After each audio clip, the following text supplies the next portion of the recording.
ప్రతి గింజ విలువ. ఒక చిన్న గ్రామంలో లక్ష్మి అనే అమ్మాయి ఉండేది. ఆమె చేసేవి రొట్టెలు చాలా మృదువుగా, రుచిగా ఉండేవి. ప్రతి ఉదయం ఆమె జాగ్రత్తగా ఆటాను ముద్దచేసి తన కుటుంబానికి రొట్టెలు చేసేది. ఒకరోజు ఆమె కొడుకు రాజు అన్నాడు, అమ్మా, ఈ పిండిమీద అంత సమయం వృధా ఎందుకు చేస్తావు? ఇది కేవలం పొడి కదా. లక్ష్మి నవ్వింది. మరుసటి రోజు ఒక సంచి ఆటాను ఇచ్చి, దీన్ని చెరువు దగ్గర వెయ్యి అంది. రాజు అలాగే చేశాడు. కొద్దిసేపటికి వర్షం పడింది. చెరువు మురికిగా మారింది. చేపలు ఈదలేకపోయాయి. పక్షులు రాలేదు. రాజుకు బాధ వేసింది.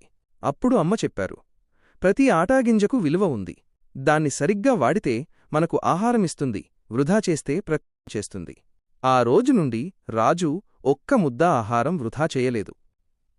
నీతి: ఆహారాన్ని గౌరవించు. ప్రతి గింజ రైతు కష్టం, ప్రకృతి దీవెన.